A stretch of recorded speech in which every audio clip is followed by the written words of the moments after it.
My name is Mark, and I'm an addict. And I want to thank the God of my understanding for the program of Narcotics Anonymous and the gift of today.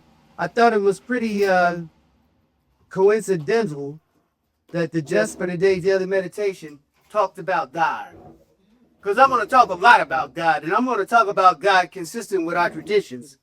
The God of my understanding. It's not necessary that I tell you who my God is. The most important thing is that I want you to know that I have one, and I have a relationship with God. I'm going to read this. When speaking at an NA meeting, we should be careful to deliver a clear message of recovery by identifying ourselves as addicts, recovering from the disease of addiction. It is not necessary to dwell excessively on our active addiction or war stories because we all know what it was like to use. We came to Narcotics Anonymous to stop using, and we are here to share our experience, strength, and hope of recovery. And, that's an important piece. That's from IP number 2, the group. Because, for identification purposes, when I come into the rooms with Narcotics Anonymous, I identify myself as an addict. And if you're an addict like me, you know what that means. I don't have to put shade on it. I don't have to try to qualify it.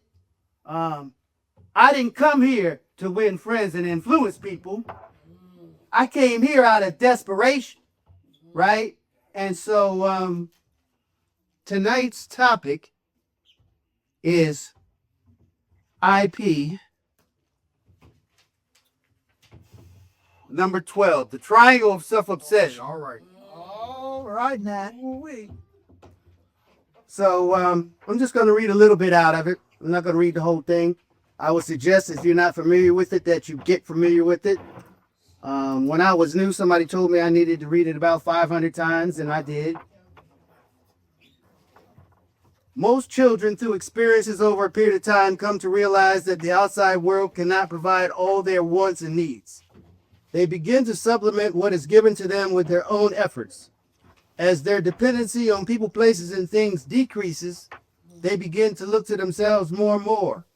They become more self-sufficient and learn that happiness and contentment come from within. Most continue to mature. They recognize and accept their strengths, weaknesses, and limitations. At some point, they usually seek the help of a power greater than themselves to provide the things they cannot provide for themselves. For most people, growing up is a natural process. That's not my story.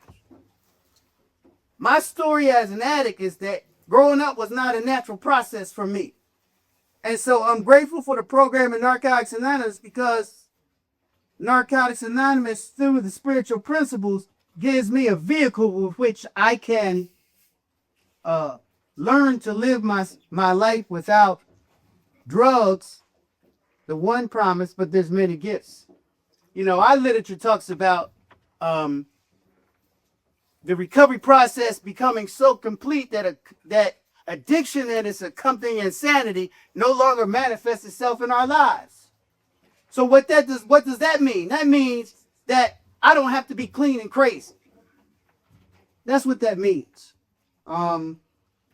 In It Works Kind of Why, on page 10, it says recovery begins. Recovery begins when we start to apply the spiritual principles contained in the 12 steps of NA to all areas of our lives. We realize, however, that we cannot begin this process unless we stop using drugs. Total abstinence from all drugs is the only way we can begin to overcome our addiction. While abstinence is the beginning, our only hope for recovery is a profound emotional and spiritual change. And so this triangle of self-obsession, anger, resentment, and fear, right? Where this took me, right? It took me to the reality that we may not all come in here with the same kit, right? So, for simplicity, anger, a basic human emotion characterized by an intense emotional state of displeasure. See, hurt, causing, experiencing, or feeling physical pain, emotional distress, or damage. Resentment, a feeling of angry, displeasure, bitterness, or lingering frustration caused by perceived wrong, insult, or unfair treatment. Unlike simple anger, resentment is typically a blend of emotions, including disappointment, disgust, and a sense of powerlessness. We're going somewhere with this, right? Fear, a distressing emotion caused by perceived danger, pain, or threat, whether real or imagined, or to have a reverential awe or fear of God. So, what is this all about? Our program is a vehicle that allows us to repair the breach, the relationship that I didn't have with the God of my understanding. The first 3 steps are necessary. Work them with a sponsor. And when you get to the 4th step, when you look at the way our steps are structured, the 4th step is the only step that tells us what the purpose of the step is. The purpose of the 4th step is to sort through the confusion and contradiction in our lives. What was I confused and contradicted about? What was my greatest source of strength and courage? I was confused about my relationship with God. See, I could put my hope in coke and dope because I knew I had a known feeling when I used, and what I wanted to do is I wanted to change the way that I felt. But addicts, we're great ones for wanting rewards of hard work without doing it. So I found it easier to change my perception of reality than to change reality itself. And so,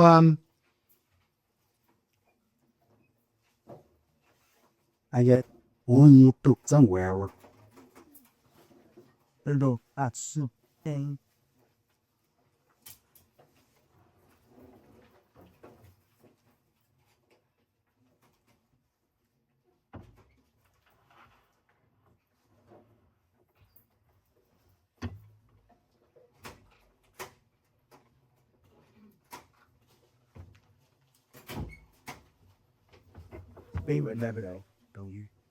But anyhow, the point of this whole exercise, right, is to give me the tools that I need to survive my emotions so that I can continue in the recovery process. So anger, resentment, and fear, those are the defects of character, right? So in that pamphlet, it points out what the antidotes are, right? So the antidote for anger is love. The antidote for resentment is acceptance. And the antidote for fear is faith, right? And when I was new, all those years ago, remember? I used to hear the old timers say shit like, put a step on it. Put a step on it, Mark. Put a step on it. And I was like, what the fuck are you talking about? Right. I don't understand, right? What they were trying to say to me was, what was the appropriate spiritual principle that I needed to apply given any particular dilemma that I found myself in? And you might be asking yourself, well, how am I supposed to know to do that? It's real simple. The one that you need to apply is the one you don't want to apply.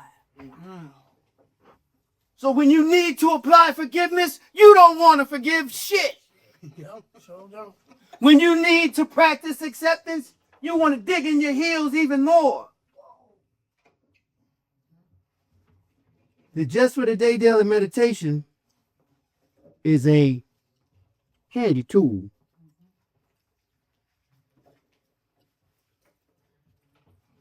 So this is November the 21st.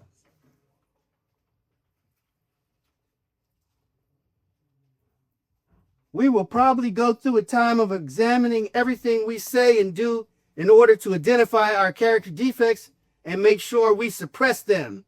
We may look back at one particular day, cringing at what we're certain is the most embarrassing thing we've ever said. We become determined to be rid of these horrible traits at all costs. However, nowhere in the 6 and 7 steps does it say we can learn to control our defects of character. In fact, the more attention we focus on them, the more firmly entrenched they become in our lives. It takes humility to humbly ask, to recognize that we can't control our defects any more than we can control our addiction. We can't remove our own defects. We can only ask a loving God to remove them. And that's so key, because I can't tell you the number of times I've been in a meeting and I heard somebody say, I'm working on my character defects. Can't be done. I can't work on my defects of character any more than I can work on my addiction, period. It sets up a reservation, right? That somehow, someplace, I might reach this point in my recovery where the literature no longer fits me.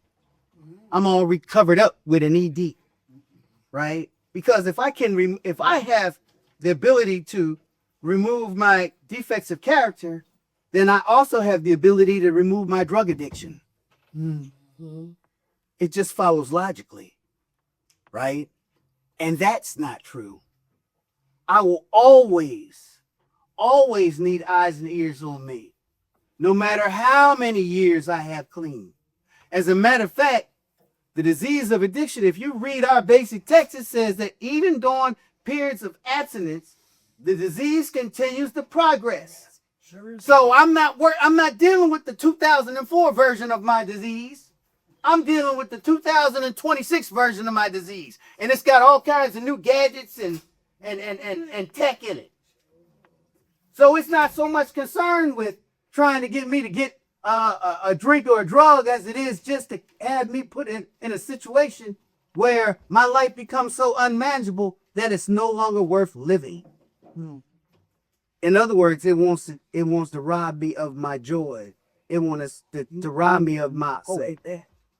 You know, this is a program where we have as a goal to be happy, joyous, and free. You can't stay clean for decades hanging in there. You know, people ask me how I'm doing. I say wonderful. They look at me like, what the fuck's wrong with him? Is he for real? You know, but I'm so grateful that somebody is here when I was new, because humility is the recovery, with food and water is the life. And I feel a lot of joy in knowing that someone who knew me in the beginning has an opportunity to hear me today. Because this isn't who I was when I met you. I've been around. And so, we'll read one more thing. Finally, it clicks. The 7th step doesn't suggest that we rid ourselves of our shortcomings, but that we ask our higher power to rid us of them. The focus of our daily prayers begins to shift. Admitting our inability to perfect ourselves, we plead with our higher power to do for us what we cannot do for ourselves. And we wait. And we wait.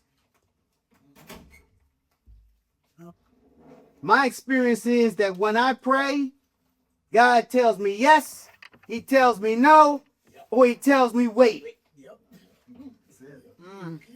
And patience is the opposite of addiction. And so we learn here to pray for God's will and the power to carry it out, as opposed to praying for specific things. Because our experience as a fellowship shared in our literature Why pray for something that I'm not ready for, only to have to pray for its removal later? Oh, empty. My experience is that many of those initial impulses that I had 20 years ago, a little bit more, would have been catastrophic as it was revealed to me over time. Right? The literature says that I can't make a good decision on a regular basis. And I don't get the privilege to think back until I work a 10th step. The purpose of the 10th step is to keep me from driving myself back into the ditch. But you got to come here and you got to get a foundation so that you can stay here long enough so that these things can become apparent to you. Because I'm not talking about, see, I don't have the relationship with God that I thought that I had through when they used to take me to that place where God was supposed to be on that one day a week. This is not a one day a week God program. This is 24/7, all the time. Because I need monitoring all the time. Left up to my own devices, I still will self-destruct. You know? And far from being humiliating for me to admit that to you, it's very free. It frees me. Because then I don't have to stand up for non-existent virtues. Like I got it all together. I'm still that same addict who came in the door 20 plus years ago trying to find a new way to live. I'm just able to express myself a little bit better now. Because there's this synergistic that synergy that exists between all of the Narcotics Anonymous literature. And if you want to understand the Narcotics Anonymous literature, it's best understood through the Narcotics Anonymous literature. You can cross-reference the basic text, it works how and why, the just for the day, living clean, the journey continues, the step working guide. And you will find that they don't contradict each other. You will find a consistency, a spiritual consistency that you can rest assured in. The program does not fail. I can fail the program. The basic text says that Narcotics Anonymous don't need me. I need Narcotics Anonymous. So if you want to take your ball and go home because something I said offended you, do so at your own peril. Ooh. All right now. You ain't hurting me. You know? So I want to thank the group for giving me the opportunity to share my experience, truth, and hope. My name is Mark. I'm an addict. I'm going to keep coming back. Yeah.